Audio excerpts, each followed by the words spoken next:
Hello student, YouTube के हमारे इस चैनल में आप सभी लोगों का स्वागत है। और आज के इस वीडियो लेक्चर में हम लोग पढ़ने वाले हैं आवेशन की विधियों के बारे में।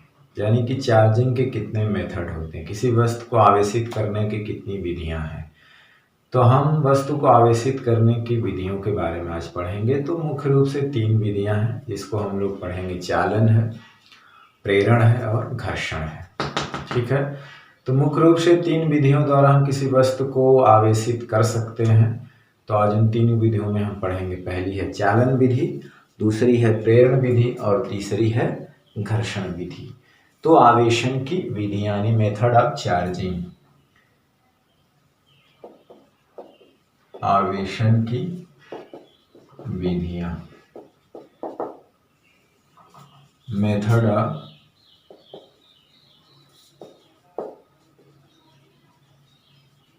Charging, method of charging.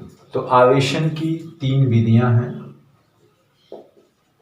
आवेशन की क्या है? 3 विधियां हैं।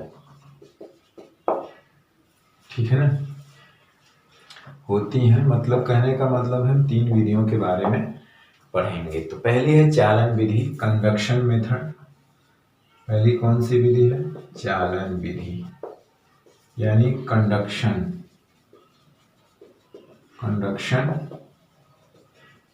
मेथड। देखो, चालन विधि में क्या होता है कि कोई चालक वस्तु आवेशित है और कोई चालक वस्तु अनावेशित है। तो हमें अगर किसी चालक वस्तु को अगर आवेशित करना है तो हम उसके साथ क्या करेंगे? एक चालक वस्तु ले आकर के टच करा देंगे। कहने का मतलब है कि चालन विधि से अगर किसी वस्तु को आवेशित करना है तो उसमें वास्तविक संपर्क होना चाहिए। चालन विधि से अगर करना तो एक आवेशित चालक वस्तु को एक अनावेशित चालक वस्तु को वास्तविक संपर्क में ला दिया जाता है, तो इसके आवेश उसमें चले जाते हैं और तब तक जाते हैं जब तक कि दोनों ओर का आवेश का दाब बराबर ना हो जाए। ठीक है ना। और इस विधि में हम होता क्या है कि हम जैसे प्लस चार्ज से आवेशित कोई वस्तु है तो उससे हम दूसरी वस्तु को आवेशित करेंगे तो वो भी धनात्मक आवेशित होगी। अगर ऋणात्मक आवेशित वस्तु है तो उससे हम किस चालन विधि द्वारा अगर किसी वस्तु को आवेशित करेंगे तो वो भी ऋणात्मक आवेशित होगी। मतलब है कि जैसे हमारी आवेशित वस्तु रहेगी, सामने वाली अनावेशित वस्तु भी उसी आवेश से आवेशित होगी। ऐसा चालन में होता है। इसमें वास्तविक संपर्क होना जरूरी होता है, फिजिकल संपर्क होना जरूरी होता है। ठीक है ना। तो इसमें क्या होता है कि मान लीजिए कि ये कोई चालक वस्तु है। ठीक है ना, यहाँ पे एक कुचालक स्टैंड है ये, और इसमें जो है जैसे मान लीजिए ये प्लस चार्ज। ठीक, अब अगर किसी वस्तु को चालन विधि द्वारा अगर आवेशित करना है तो उस वस्तु को ले आकर के इससे वास्तविक टच कराना होगा, वो भी कुचालक स्टैंड पे रखना हो। तो होता क्या है कि जैसे टच होता है इसके आवेश इसमें चले जाते हैं और तब तक जाते हैं जब तक कि दोनों ओर का आवेशों का दाब समान न हो जाए। ठीक है ना। तो इसके आवेश इसमें चले आते हैं। ठीक है ना, तो वो भी आवेशित हो जाती है। ठीक है।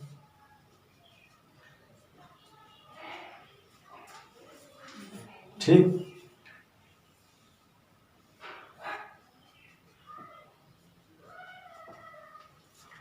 देखिए इसमें होता क्या है कि जब हम इससे टच कराते हैं, हम देखिए जैसे कि ये एक ही आवेश से आवेशित है, प्लस चार्ज।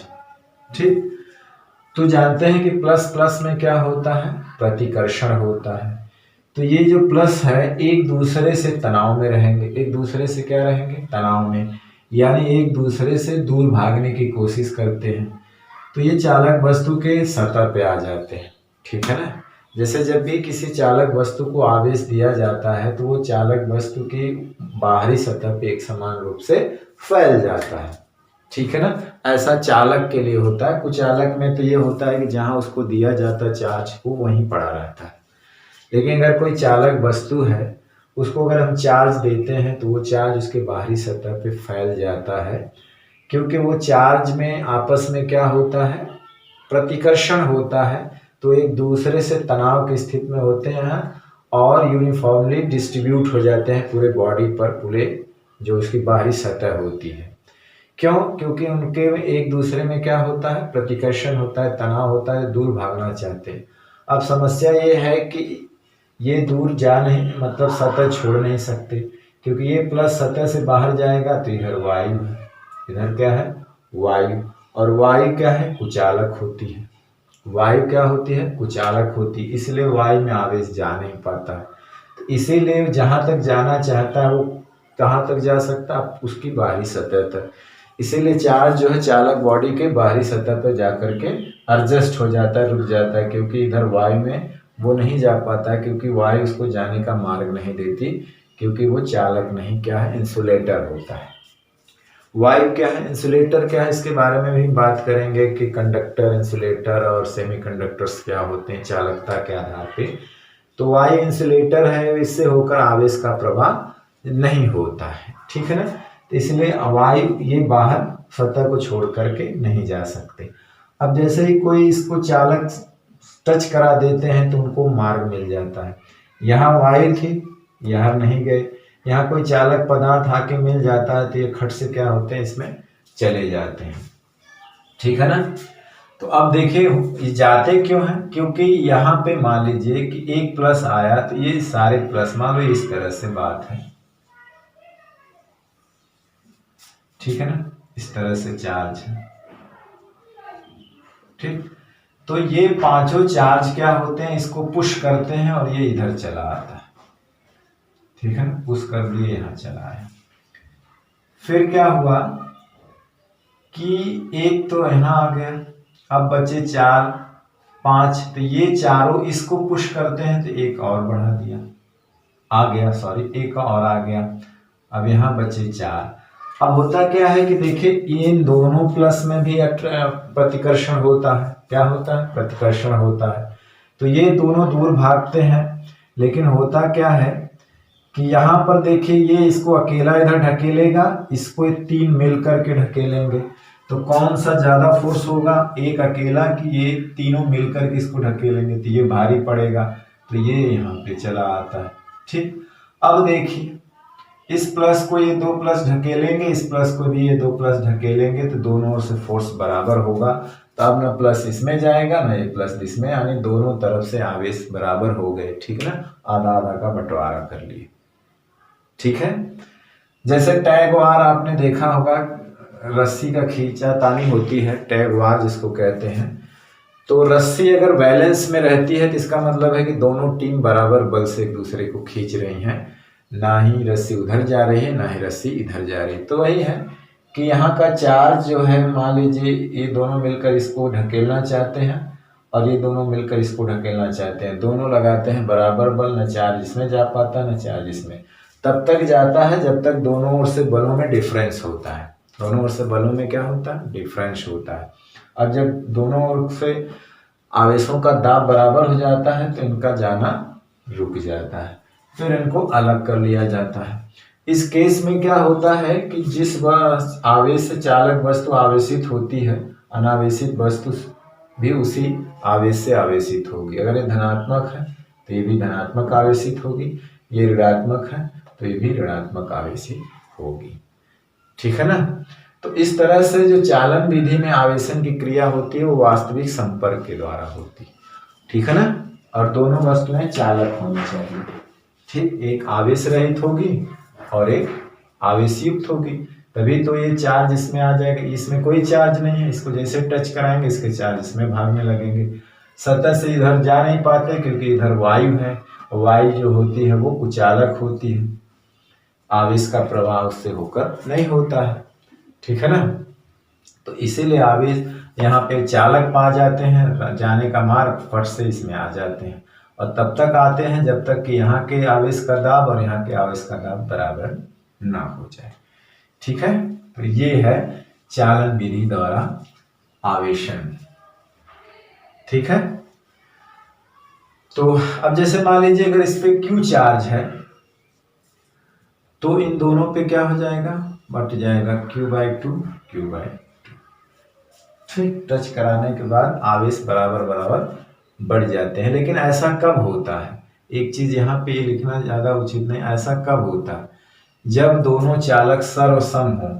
सर्वसम का मतलब एक जैसे हो, एक जैसे हो, एक जैसे मटेरियल के हों, आकार और आकृति में भी एक जैसे हों, तो टच कराने पर इसका बराबर बराबर आवेश दोनों में बढ़ जाएगा। जैसे दो गोलियां हों, धातु की दो आवेशित गोलियां, एक आवेश रहित हो और एक आवेशित हो, इस पर अगर Q चार्ज है, अगर इसको हम टच करा दिए तब जाके बराबर बराबर दोनों में चार्ज बढ़ जाता है। लेकिन दोनों एक जैसी होनी चाहिए। ठीक, अगर एक जैसी नहीं है तो ये कोई जरूरी नहीं है कि बराबर बराबर चार्ज दोनों पे आ जाए। उनके आकार और आकृति पर भी निर्भर करता है, उनकी कंडक्टिविटी पर भी निर्भर करता है। ठीक है ना। फिगर हम बनाएंगे, पहले इसके बारे में कुछ लिख लेते हैं, बाद में फिगर फिर बना देते हैं। ठीक है, चलिए। तो इसमें क्या होता है, लिखेंगे इसमें कि आवेशन की इस विधि में, आवेशन की इस विधि में क्या होता है, तो जो चालक वस्तु को, जो चालक वस्तु होती है उसको अनावेशित चालक वस्तु के सीधे संपर्क में रखा जाता है। इस विधि में आवेशित चालक वस्तु को अनावेशित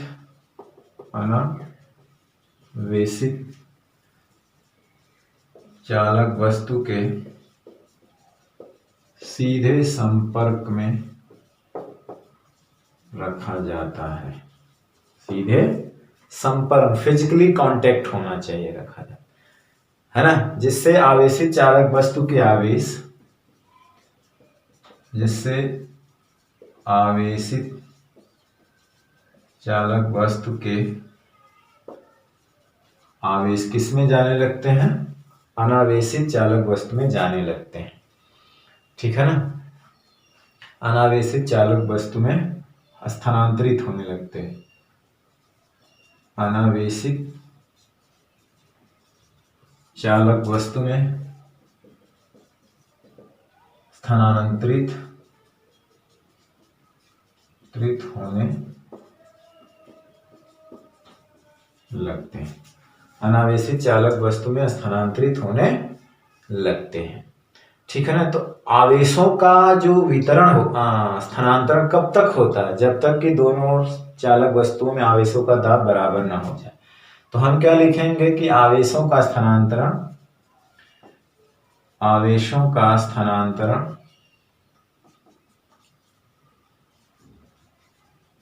तब तक होता रहता है, तब तक होता रहता है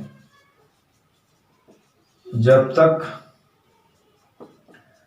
दोनों चालक वस्तुओं में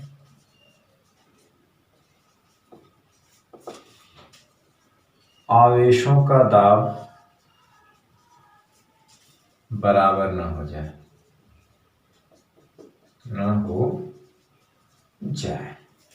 ठीक है ना। अब इसमें क्या है कि यदि आवेशित वस्तु पर ऋण आवेश है तो अनावेशित वस्तु ऋण आवेशित होगी। वही बात है कि यदि आवेशित वस्तु पर ऋण आवेश है तो अनावेशित वस्तु ऋण आवेशित होगी, क्योंकि वही आवेश उसमें जाएंगे ना। तथा यदि धनावेशित है तो अनावेशित वस्तु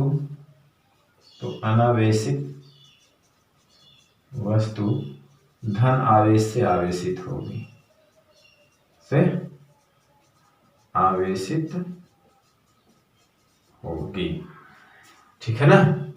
तो इतनी बात इसमें लिखेंगे। अब वहां पे क्या है कि जैसे मान लीजिए ये एक चालक वस्तु है और एक कुचालक स्टैंड लगा देंगे, नहीं तो आवेश पृथ्वी में चला जाएगा। ये क्या है? कुचालक स्टैंड है, ठीक है ना। कुचालक स्टैंड है और इसमें हम मान लेते हैं इस तरह का आवेश हमने दिखाया है, ठीक है। और इससे एक वस्तु को टच कराना है जिससे उसको आवेशित करना है, ठीक। तो ये क्या होगा? यही आवेश इसमें चालन द्वारा चले जाएंगे, ठीक है ना। अगर ये कुचालक स्टैंड नहीं लेंगे तो आवेश कहाँ चला जाएगा? पृथ्वी में चला जाएगा, ठीक है। आवेश कहाँ चला जाएगा? पृथ्वी में चला जाएगा। तो ये था चालन विधि द्वारा किसी वस्तु को आवेशित करना, ठीक है। तो इसका स्क्रीनशॉट लीजिए। अब हम चलते हैं दूसरी विधि। दूसरी विधि हमारी है प्रेरण विधि। दूसरी विधि क्या है? प्रेरण विधि है। प्रेरण विधि द्वारा हम भी कैसे किसी अनावेशित वस्तु को आवेशित करते हैं, किसी चालक वस्तु को कैसे आवेशित करते हैं, ठीक है ना। चलिए, दूसरी विधि है प्रेरण विधि, या इसी को हम लोग कहते हैं इंडक्शन, इंडक्शन मेथड, ठीक है ना। प्रेरण विधि, इसको हम लोग क्या कहते हैं? Induction method. इंडक्शन में क्या होता है? अभी हमने उधर पढ़ा था कि कोई भी आवेशित वस्तु अनावेशित वस्तु के पास लाई जाती है। कोई भी आवेशित वस्तु अनावेशित वस्तु के पास लाई जाती है, ठीक है ना। तो अनावेशित वस्तु मतलब कुछ कोई भी हो सकती है, वो चालक वस्तु हो सकती है, कुचालक वस्तु हो सकती है, ठीक है। तो जब भी हम कोई आवेशित वस्तु को किसी अनावेशित वस्तु के पास लाए जाते हैं तो क्या होता है कि जो अनावेशित वस्तु होती है उसमें आवेशों का पुनर्वितरण हो जाता है, यानी आवेशों का ध्रुवीकरण हो जाता है। यानी कि समझने की कोशिश करिए कि जैसे हम क्या करते हैं कि ये बस ये, ठीक है ना। जैसे हमने ये +4 से आवेशित कोई वस्तु है, ठीक है। हम किसी अनावेशित वस्तु के पास लाते हैं, टच नहीं कराना है, क्या है? पास लाते हैं। तो क्या होता है, इसमें जो आवेशों का, इसमें प्लस माइनस बराबर होते हैं तभी तो न्यूट्रल होता है, उनका ध्रुवीकरण हो जाता है। ध्रुवीकरण इस तरह से होता है कि जिस आवेश से आवेशित वस्तु होती है उसका समान आवेश दूर चला जाता है और इससे विपरीत आवेश इसके पास चला आता है। ऐसा क्यों होता है? तो होता है अट्रैक्शन और रिपल्शन की वजह से। मतलब है कि ये क्या करता है, समान आवेशों को दूर भेज देता है और विपरीत आवेशों को अपने पास बुला लेता है। तो इस तरह से आवेशों का ध्रुवीकरण हो जाता है, ठीक। इसके बाद क्या करते हैं कि जो विपरीत आवेश होता है ना, आवेशित वस्तु के पास आ जाता है और समान आवेश आवेशित वस्तु के दूर चला जाता है। अब इसमें क्या होता है कि जैसे ये अगर प्लस आवेशित वस्तु है तो जो सामने वाली है प्रेरण के कारण इसके विपरीत आवेश से आवेशित होगी। अगर ये प्लस है तो इसको हम माइनस आवेशित कर सकते हैं, अगर ये ऋण आवेशित है तो इसको हम लोग धन आवेशित कर सकते हैं। ऐसा प्रेरण में होता है। लेकिन आपने चालन में देखा था कि समान आवेश से आवेशित वस्तु है तो उसी टाइप का आवेश उसमें जाता है, ऐसा चालन में होता है, ठीक है ना। तो देखिए होता क्या, अब क्या करते हैं कि ये वाला जो प्लस है इसको बांधे रखता है, इसे हम लोग बंधक इलेक्ट्रॉन बोलते हैं, बंधक इलेक्ट्रॉन, ठीक है ना। और इसे हम लोग क्या कहते हैं, या बंधक आवेश कहते हैं, इसको कहते हैं मुक्त आवेश।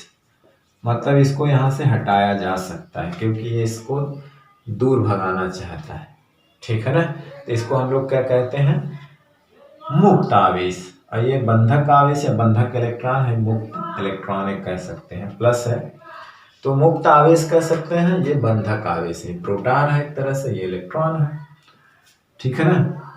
अब देखिए इसके बाद वाली प्रक्रिया क्या करते हैं, या इसको हम अर्थिंग कर देते हैं, ठीक है ना, अर्थिंग कर देते हैं। तो अर्थिंग में क्या होता है कि सारे प्लस चले जाते हैं पृथ्वी के अंदर, या यहाँ से माइनस जा करके इसको न्यूट्रलाइज कर सकते हैं, ठीक है ना। यहाँ के माइनस चल करके इसको क्या कर देते हैं, न्यूट्रलाइज कर देते हैं। ठीक है, अब जब ये यहाँ का माइनस जो होता है यहाँ पे जा करके इसको न्यूट्रलाइज कर देगा तो ये चार्ज तो चले गए, पृथ्वी में कहा जाता है। ठीक है, अब क्या करना है कि ये हो गया क्या, पूरी तरह से नेगेटिव चार्ज हो गए। ये इसके अंदर इसलिए नहीं आ पाते हैं क्योंकि इसको ये खींचे रहता है, इस माइनस को ये प्लस क्या है, खींचे रहते हैं। अब देखिए इन दोनों को हटाना है, तो हटाने के बारे में पहले कौन हटाएं, ये कट करें कि ये कट करें। अगर हम इसको कट कर देते हैं, मतलब इसको हटा देते हैं, तो ये माइनस भी पृथ्वी में चला आएगा। ठीक है ना, क्योंकि पृथ्वी आवेशों का तो भंडार है ना, इसीलिए इसका विभव 0 होता है। ठीक है, इसकी कैपेसिटी बहुत ज्यादा है, इसको चाहो जितना आवेश दे सकते हो। ठीक है ना, तो कैपेसिटी इनफाइनाइट होती है, इसीलिए इसका पोटेंशियल 0 होता है। कोई भी चीज हम पृथ्वी से ऐड कर देते हैं तो उसका पोटेंशियल 0 हो जाता है, मतलब वो चार्ज सब क्या हो जाते हैं, पृथ्वी में चले जाते हैं। ठीक है, अगर इसको हटाते तो ये भी पृथ्वी में चला जाएगा, फिर ये उदासीन हो जाएगा। तो इसलिए पहला काम क्या करते हैं, इसको कट करते हैं, पहले इसको कट करते हैं और बाद में इसको हटाते हैं। बाद में, पहले तो आप इसको कट कर दीजिए, अभी तो ये इसको पकड़ा हुआ है, अब ये कट हो गया, संपर्क खत्म, इसको हटा दीजिए, तो अब ये क्या हो गई, आवेशित। इस पे आवेश रह जाएंगे और ये वस्तु क्या हो जाएगी, आवेशित हो जाएगी। ठीक है ना, ये वस्तु क्या हो जाएगी, आवेशित हो जाएगी। तो प्रेरण की क्रिया में क्या होता है कि जब भी कोई आवेशित अनावेशित वस्तु आवेशित वस्तु के पास लाया जाता है तो अनावेशित वस्तु में आवेशों का ध्रुवीकरण हो जाता है, समान प्रकार के आवेश दूर चले जाते हैं, विपरीत प्रकार के आवेश पास आ जाते हैं। ठीक है ना, फिर इसका हम लोग क्या कर देते हैं, अर्थिंग कर देते हैं, तो ये वाले चले आए पृथ्वी में, ये बचे, फिर इसका पृथ्वी का कनेक्शन काट के ही इसको हटाते हैं, क्योंकि अगर इसको हम पहले इसको हटा देंगे तो ये पृथ्वी में चला जाएगा, तो इसलिए जरूरी है कि पहले इसको कट करिए फिर इसको हटाइए। ये बंधक आवेश इसलिए कहा जाता है कि इसको पकड़े रहता और इसको तो वो दूर भगाना चाहता है, तो ये कहीं भी जाने के लिए मुक्त है, तो इसलिए इसको मुक्त आवेश कहा जाता है। तो इस प्रकार से प्रेरण विधि द्वारा हम किसी वस्तु को आवेशित कर सकते हैं। अगर यहाँ माइनस माइनस लेंगे तो यही चीज उलट जाएगी, यहाँ ऋण ऋण आ जाएगा, वो अपने आप पृथ्वी में चले जाएंगे। ठीक, तो इस चीज को हम फिगर को फिर बना देंगे, तो पहले हम इस बारे में कुछ चीजें बातें लिख लेते हैं। ठीक है ना, बातें मतलब नोट भी बनता जाएगा। तो जब किसी आवेशित चालक वस्तु को जब किसी आवेशित चालक वस्तु को अनावेशित चालक वस्तु के पास लाया जाता है, अनावेशित चालक वस्तु, ये वस्तु अचालक भी हो सकता है, क्योंकि हम अगर कोई चीज आवेशित चीज को अगर हम कागज के पास ले जाते हैं तो भी उनमें अट्रैक्शन होता है, कहने का मतलब उसमें चार्जों का ध्रुवीकरण हो जाए, विपरीत टाइप के चार्ज इधर आ जाते हैं, प्लस वाला उधर जाता। अब उसके अर्थिंग कर देंगे तो बाकी जो दूर भागा रहता है वो पृथ्वी में चला जाता है और जो नजदीक रहता है वो बंधे रहता है, फिर उसका कनेक्शन हटा देते हैं, उसको आवेश फिर उसको हटा देते हैं, आवेश उस पर पड़ा रहता है। ठीक है ना, लेकिन आगे इसमें दोनों हो सकता है कि नहीं, चालक चालक वस्तु, तो आवेशित चालक वस्तु को अनावेशित चालक वस्तु के पास लाया जाता है, वस्तु के पास लाया जाता है। ठीक है ना, पास क्या हुआ, लाया जाता है। तो अनावेशित चालक वस्तु में, तो अनावेशित या आवेश रहित चालक वस्तु में आवेशों का पुनर्वितरण हो जाता है, आवेशों का ध्रुवीकरण हो जाता है, ध्रुवीकरण हो जाता है। ध्रुवीकरण होने का मतलब प्लस माइनस अलग हो जाना, ध्रुवीकरण का मतलब प्लस माइनस अलग हो जाना। यह क्रिया विद्युत प्रेरण कहलाती है। ठीक है ना, यह क्रिया विद्युत प्रेरण कहलाती है। यह क्रिया क्या है? विद्युत प्रेरण कहलाती है। इस क्रिया में क्या होता है कि विपरीत आवेश जो होते हैं, भाई ध्रुवीकरण होता है, प्लस माइनस अगर अलग होते हैं, तो इस क्रिया में आपने देखा था कि जो विपरीत आवेश होते हैं वो पास आते हैं, आवेशित वस्तु के पास आते हैं। विपरीत आवेश आवेशित वस्तु के पास आ जाते हैं के पास आ जाते हैं तथा समान आवेश वस्तु से दूर चले जाते हैं, वस्तु से दूर चले जाते हैं। तो ऐसा क्यों होता है? आकर्षण और प्रतिकर्षण बल के कारण, ठीक है ना। इसका कारण क्या है? इसका कारण आकर्षण और प्रतिकर्षण बल होता है, ठीक है ना।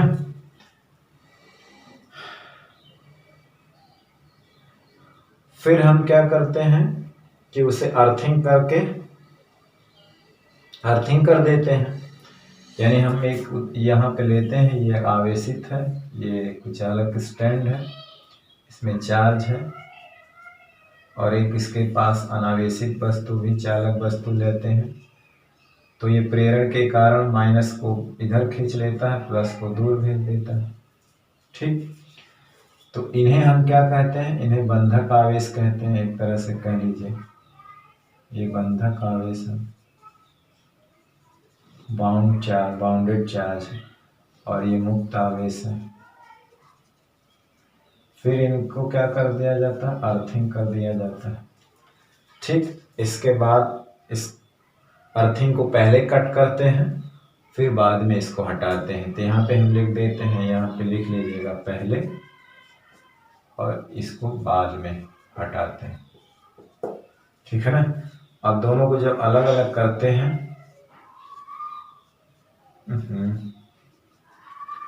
तो इसका प्लस जो है, और इस पे क्या आ जाता है? सेम नंबर में माइनस चार्ज आता है, ठीक है। इस तरह से हम इसको आवेशित कर देते हैं। इसको कहते हैं प्रेरण विधि, आवेशन की प्रेरण विधि, ठीक है ना। अगर हम इसको माइनस लाएंगे तो ये सामने वाली प्लस से चार्ज होगी, ठीक। चलिए इसका स्क्रीनशॉट ले लिए, चलते हैं। तीसरी विधि है, वो है घर्षण द्वारा। देखिए, घर्षण द्वारा किसी वस्तु को आवेशित करना है तो कुचालक वस्तु को ही आवेशित किया जा सकता है। और दूसरी चीज है कि दोनों वस्तुओं में से कम एक तो विद्युत रोधी होना ही चाहिए, या तो दोनों या तो एक, या तो दोनों या तो एक विद्युत रोधी यानी कुचालक पदार्थ होना चाहिए, तभी हम घर्षण द्वारा किसी वस्तु को आवेशित कर सकते हैं। घर्षण द्वारा किसी चालक वस्तु को आवेशित नहीं कर सकते हैं कि घर्षण से उसमें चार्ज तो आता है, फिर वो पृथ्वी में चला जाता है, विसर्जित हो जाता है, ठीक है ना। तो घर्षण द्वारा ही अगर किसी वस्तु को आवेशित करना है तो वो है विद्युत रोधी पदार्थ को किया जाता है, ठीक है ना। यानी कि दोनों वस्तुओं में से एक कम से कम तो विद्युत रोधी होनी चाहिए। तीसरा है घर्षण द्वारा, फ्रिक्शन मेथड है, फ्रिक्शन मेथड। इसमें क्या है कि जब दो वस्तुओं को, चाहे वो विद्युत रोधी पदार्थ को आपस में रगड़ा जाता है, तो उसमें ऊर्जा के कारण दोनों वस्तुओं के बीच इलेक्ट्रॉन का विनिमय हो जाता है, आदान प्रदान हो जाता है, कोई दे देता है, कोई ले लेता है, ठीक है ना। तो जब आदान प्रदान होता है तो एक पॉजिटिव आवेशित हो जाती है वस्तु, और दूसरी नेगेटिव हो जाती है। तो जिससे इलेक्ट्रॉन निकल के चले जाते हैं वो पॉजिटिव चार्ज हो जाता है उस पर, और जिस पे इलेक्ट्रॉन चल के आ जाते हैं वो नेगेटिव चार्ज हो जाती है, ठीक है ना।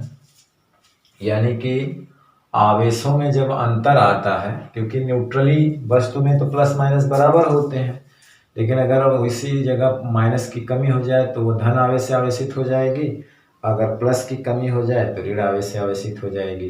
तो जिससे इलेक्ट्रॉन निकल जाएंगे उस पर जाहिर सी बात है कि धन आवेश की संख्या ज़्यादा हो जाएगी, और जिससे इलेक्ट्रॉन चले आएंगे उसकी मेजॉरिटी इलेक्ट्रॉन की हो जाएगी, तो वो ऋण आवेशित हो जाएगी, ठीक है ना।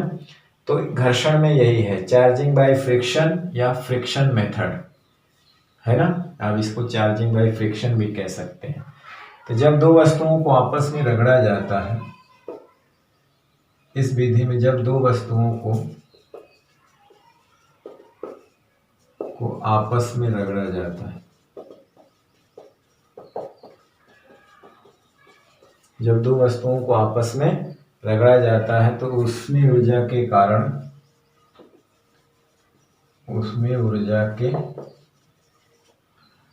वस्तुओं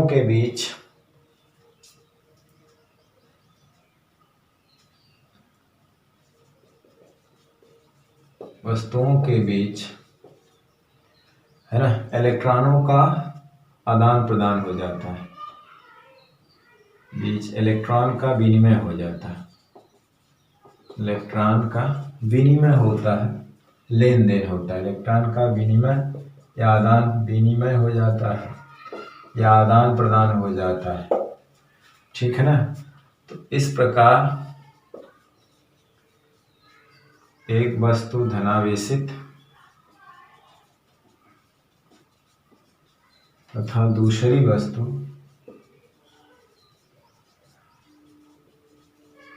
ऋणावेशित हो जाती है।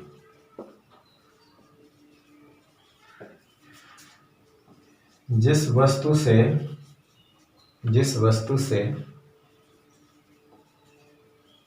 इलेक्ट्रॉन निकल जाते हैं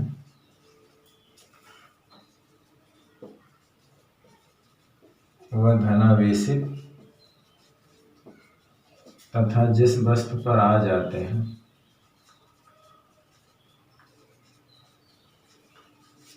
वह ऋणावेशित हो जाती है, ऋणावेशित हो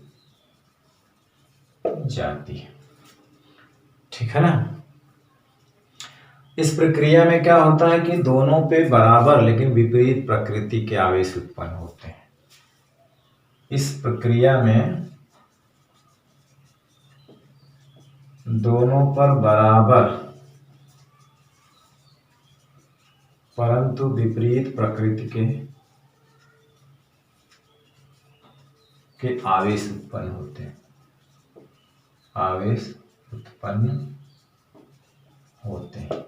बराबर परंतु विपरीत प्रकार के आवेश उत्पन्न होते हैं, ठीक है ना। तो घर्षण विधि द्वारा आवेशन में, यानी कहेंगे कि घर्षण द्वारा आवेशन में कम से कम एक वस्तु का विद्युत रोधी होना आवश्यक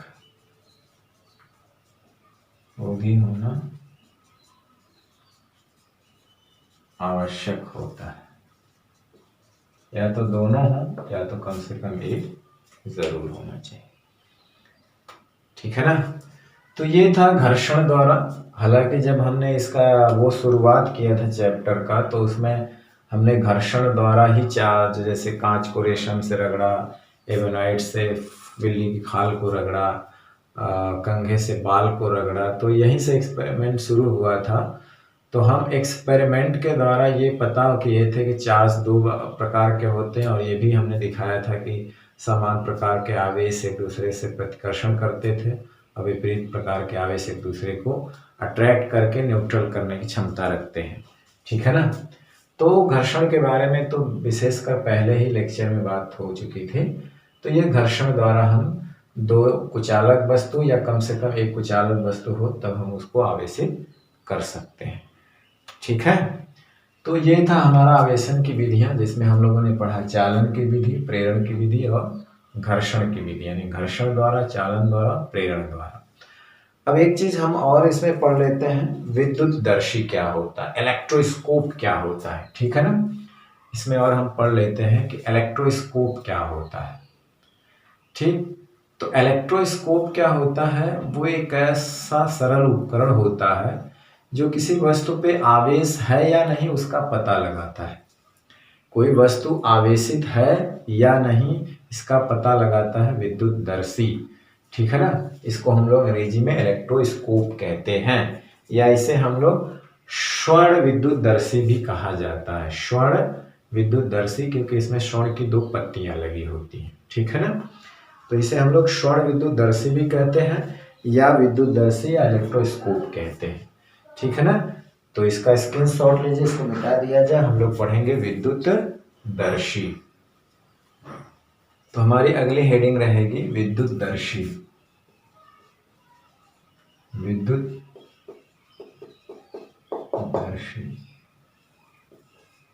जिसको हम लोग इलेक्ट्रोस्कोप कहते हैं। क्या कहते हैं? इलेक्ट्रोस्कोप। तो अभी हमने बताया कि यह एक सरल उपकरण होता है, यह एक सरल उपकरण होता है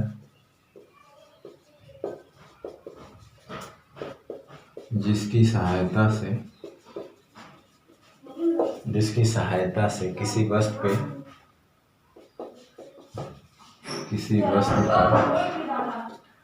आवेश की उपस्थिति का पता लगाया जाता है।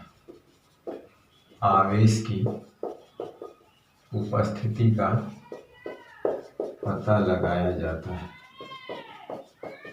आवेश की उपस्थिति का पता लगाया जाता है, ठीक है ना।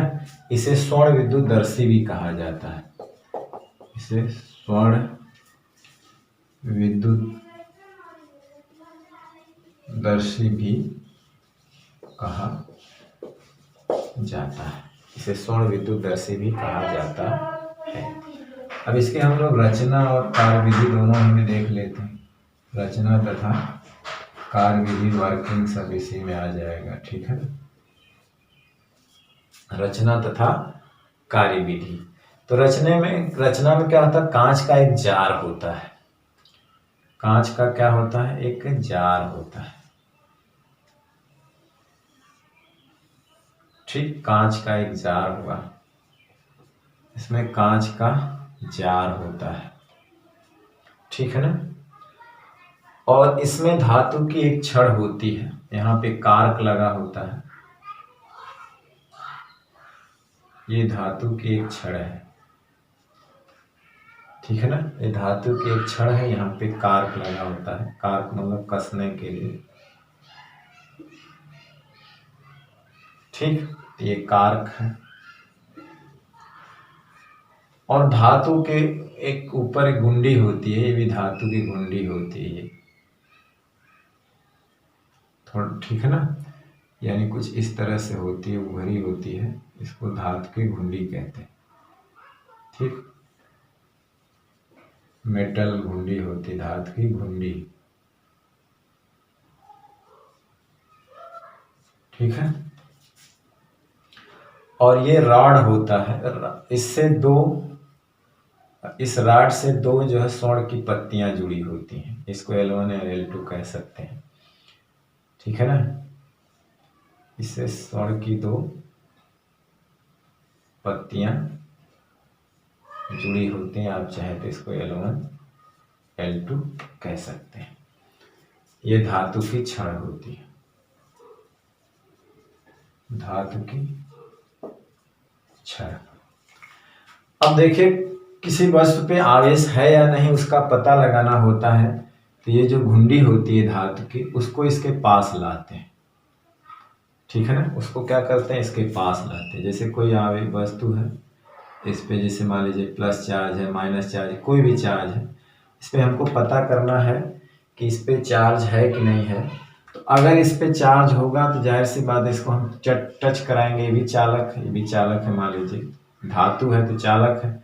तो ये क्या करेगा? इसका आवेश इसमें आ जाएगा और ये यहाँ से आता हुआ यहाँ पे चला जाएगा। अब सोने की पत्ती है, ये भी चालक है, तो वही प्लस चार्ज इस पे और इस पे आ जाएंगे, मान लो सपोज करो। तो क्या होगा कि ये सोने की पत्ती प्रतिकर्षण के कारण क्या होती है? फैल जाती है। प्रतिकर्षण के कारण क्या होती है? फैल जाती है। अगर ये इस पे कोई चार्ज ना होता, हम इसके पास लेते तो इसमें कोई हलचल नहीं होती है, जिसका टेस्ट बनी रहती है, ठीक है ना। ये जिसका टेस्ट बनी होती है। लेकिन अगर वो आवेशित वस्तु हम इसके पास लाए तो उसका आवेश यहाँ आ जाएगा क्योंकि ये चालक है और इसमें दोनों पत्तियों पे चार्ज आ जाएगा, एक टाइप का समान प्रकार का आवेश आ जाएगा और ये फैल जाएंगी। और जितनी अधिक ये फैलेंगे इसका ये पता लगाएगा कि इस पे चार्ज बहुत ज़्यादा था। तो इन पत्तियों का फैलाव ही वो जो आवेशित वस्तु पर आवेश की मात्रा का एक अनुमान बताता है। ठीक है ना, पत्तियों का फैलाव क्या होता है, आवेश की मात्रा के बारे में अनुमानित जानकारी देता है। ठीक है, क्या है, तो ये इसकी रचना हमने बना दी, इसकी कार्य विधि थी। यदि मतलब और अगर आगे बात करें कि यदि आवेशित वस्तु को पहले से ही आवेशित विद्युतदर्शी के पास लाया जाता है, ये मान लो पहले से इस पे आवेश है, इस पे मान लो पहले से आवेश है और हमको पता करना है कि सामने वाली वस्तु पे आवेश है कि नहीं, तो जाहिर सी बात है अगर इस पे जो आवेश है उसी टाइप के आवेशित वस्तु को लाया जाएगा तो पत्तियां तो पहले से फैली रहेंगी, इसको लाने से और फैल जाएंगी और फैल जाएंगी। लेकिन अगर मान लें कि ये प्लस चार्ज से आवेशित है और हमने इसके ऊपर माइनस चार्ज लिया है, तो कुछ माइनस इसके प्लस को क्या करेगा, न्यूट्रल, तो इसके आवेश कम हो जाएंगे। तो कम होने का मतलब पत्तियां पहले से क्या हो जाएंगी, कुछ सिकुड़ जाएंगी। ठीक है ना, बस यही अंतर होगा कि पत्तियां पहले सिकुड़ जाएंगी। तो पत्तियां जब पहले से सिकुड़ जाएंगी तो इसका मतलब है कि हम जो आवेश लाए उसका विपरीत प्रकृति का आवेश इस पे था। अगर पत्तियां पहले से और फैल गई तो इसका मतलब कि जो वस्तु हमने लाया था उस पर वही आवेश है जो इस पर आवेश है। ठीक है ना, तो ये था इसकी रचना पूरी तरह से। और अब हम जो है इसके बारे में थोड़ा लिख लेते हैं। ठीक है ना, ये लिख लो स्वर्ण पत्ती। ठीक, क्या है, स्वर्ण पत्ती। तो अब इसमें क्या लिखते हैं कि जब किसी आवेशित वस्तु को, जब किसी, या अपने से भी लिख सकते हैं, जब किसी आवेशित वस्तु को धातु की घुंडी के पास लाया जाता है,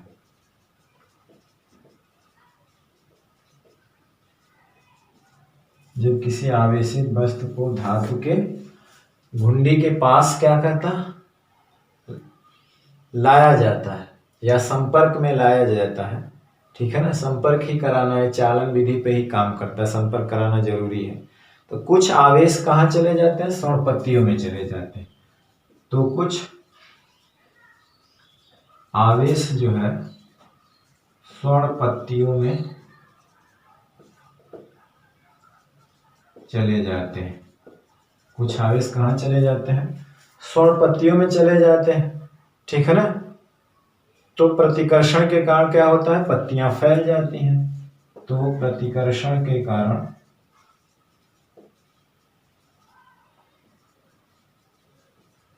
पत्तियां फैल जाती हैं। ठीक है ना, तो पत्तियों का फैलाव जितना अधिक होगा इसका मतलब इस पे उतना ही अधिक चार्ज होगा। तो पत्तियों का फैलाव आवेश की मात्रा के बारे में अनुमानित जानकारी देता है। पत्तियों का फैलाव आवेश की मात्रा के बारे में बस एक कम ज्यादा बताएगा, एग्जैक्ट थोड़ी बताएगा कितना है।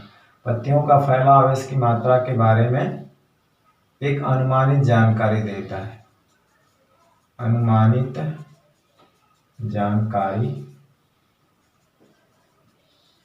देता है, एक अनुमानित जानकारी देता है। अब एक चीज और भी है कि इसमें अगर हम पहले से ही आवेशित वस्तु को, है ना, पहले से आवेशित वस्तु को आवेशित वस्तु को यहाँ पे लिखेंगे कि यदि पहले से आवेशित विद्युतदर्शी के पास आवेशित वस्तु लाते हैं तो लाते हैं। ठीक है ना, तो यदि आवेश समान प्रकार के होंगे, मतलब जो इस पे है वही इस पे, तो पत्तियों का फैलाव और बढ़ जाता है। तो पत्तियों का फैलाव और बढ़ जाता है, ठीक है ना। और यदि विपरीत प्रकार के आवेश होंगे, और यदि विपरीत प्रकार का आवेश होगा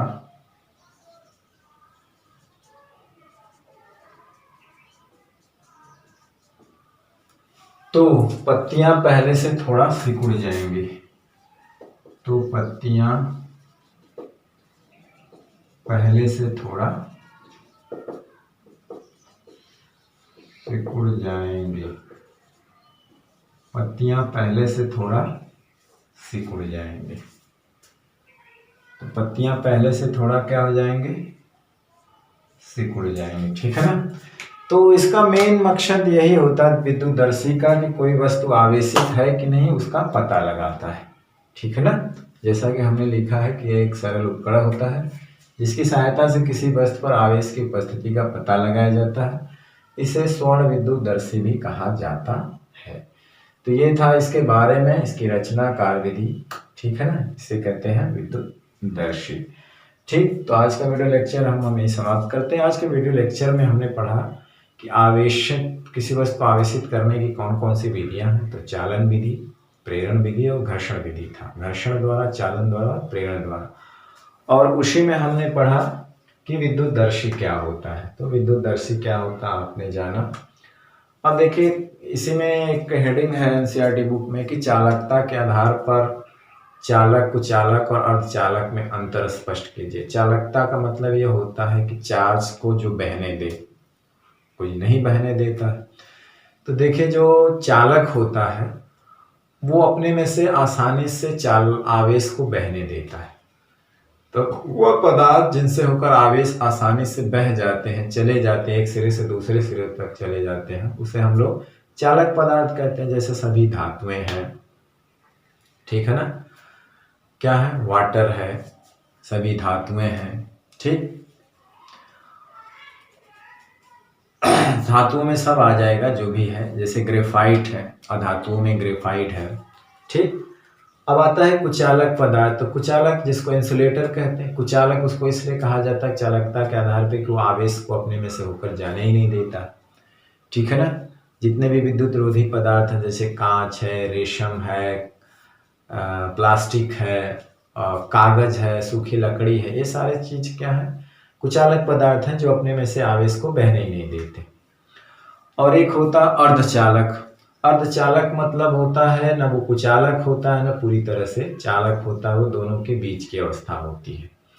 कहने का मतलब है कि अगर हम 0 केल्विन टेम्परेचर पे देखें तो पूरी तरह से कुचालक ही होता है, आवेश को ना मत बहने देता है या नहीं बहने देता है, नहीं बहने देता है। हाँ, थोड़ा सा अगर उसका हम टेम्परेचर बढ़ा दें तो अपने में से होकर आवेश को कुछ गुजरने देता है, तो इसीलिए वो बीच की अवस्था होती है जिसको हम लोग अर्धचालक कहते हैं। इसके बारे में हम डिटेल्स में एक अलग से चैप्टर में पढ़ेंगे। अर्धचालक युक्तियाँ हैं, ठीक है, जैसे सिलिकॉन है, जर्मेनियम है, गैल्वियम है, ठीक है ना, आर्सेनाइड है, उसमें कार्बन भी आता है, लेकिन कार्बन जो हीरा है वो पूरी तरह से कुचालक होता है, वो आवेश को नहीं बहने देता है। हम उसको पढ़ेंगे डिटेल में, बैंड एनर्जी, जो बैंड एनर्जी थ्योरी है सॉलिड में, उसके आधार पर, ठीक है। तो इस तरह से चालकता के आधार पर पदार्थ 3 तरह के हुए, चालक, कुचालक और अर्धचालक, ठीक।